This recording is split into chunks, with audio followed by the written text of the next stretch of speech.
On Tuesday, the 6th of June 1944, Allied forces launched the largest amphibious invasion in history of warfare, D-Day. Codenamed Operation Overlord, the Allied landings along the 50-mile stretch of beaches of Normandy marked the start of the long and costly campaign of men and materials to liberate northwest Europe from the Axis occupation.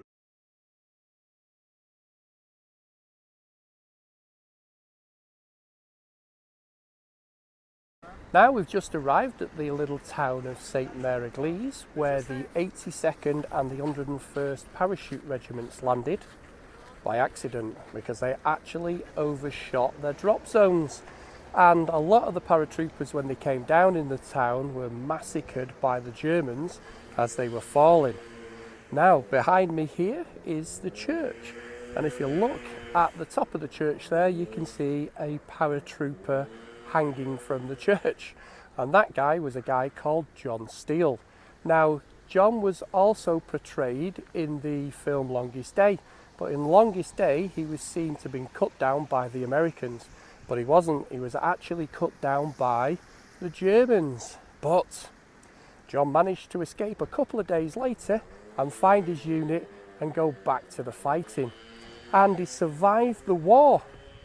And he came back here a couple of times. So, also in Sainte Mere Eglise, behind me here, where we're just going to go into, is the Museum of the Airborne.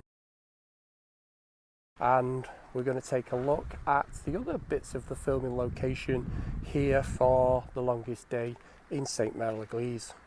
At around 4:30 a.m. on the 6th of June, Sainte Mere Eglise was the first occupied town to be liberated by the airborne troops, the 82nd All-American Airborne Division. The German army retaliated by attempting to retake the town, but the parachutists quickly received reinforcements coming up from Utah Beach and from gliders. The church we see in the 6th of June square was built in the 11th century in the Romanesque style and completed 4 centuries later in the Gothic style. It's topped by a saddleback bell tower and gained its place in history on D-Day. The church itself was used as an aid station during the battle, and one of the stained glass windows inside the church shows exactly what went on the 6th of June.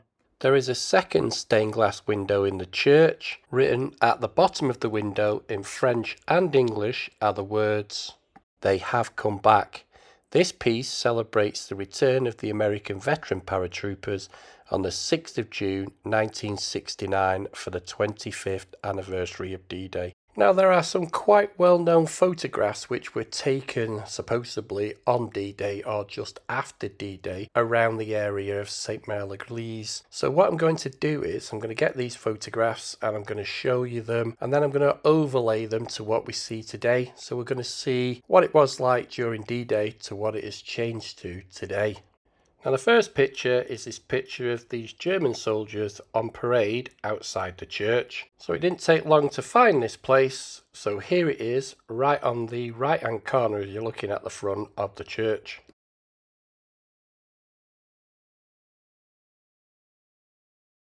Now, this next picture looks like a platoon of American GIs marching past the front of the church down the main road. So this picture was taken just outside the Airborne Museum, looking across the square towards the church.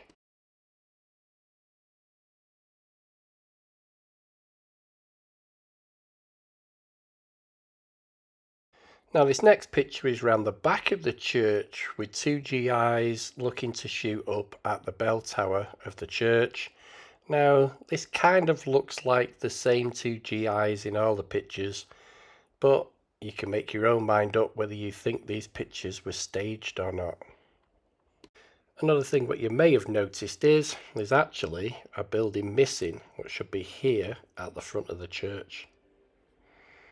Now again, these 2 GIs look like they're storming the front door of the church. Do you think they look like the same 2 guys that were in the other pictures?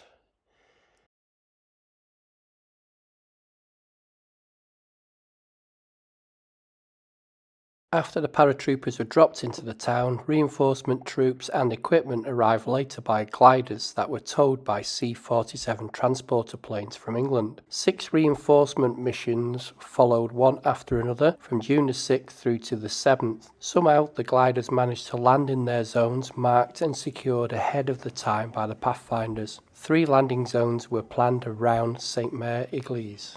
The landing zones were in the heart of enemy territory, and their anti-aircraft artillery made landing extremely dangerous. There were at least 80 crashes, causing around 60 deaths and over 200 wounded. Over the 6 missions, a total of 512 gliders carrying 4,000 soldiers, 280 jeeps, 110 anti-aircraft guns and several tons of ammunition and equipment provided reinforcements for the 82nd and the 101st Airborne Divisions.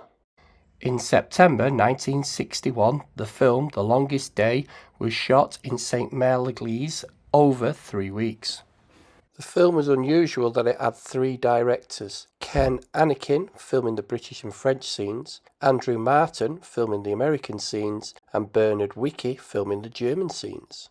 The film had an all-star cast with the likes of John Wayne, Kenneth More, Richard Todd, Robert Mitchum, Robert Burton, Steve Forrest, Sean Connery, Henry Fonda, Red Buttons, Peter Lawton, Eddie Albert, Jeffrey Hunter, Stuart Whiteman, and many more. Several of the local townspeople took part in the shooting as extras. The film premiered in France on September the 25th, 1962, followed by the United States on October the 4th, and finally on October the 23rd in the United Kingdom. So this is a still taken from the film, which is right near the end, which shows the soldiers marching through the square. And what I've gone and done is I'm going to overlay a picture now of these shops at the end, so you can see exactly what it looked like then and now. So I've also done the church as well, so there's a still of the church from the film, and there's the overlay of the church now. Now this is my final then and now photograph. Again, is that the same 2 GIs? So anyway, we're looking up the main high street.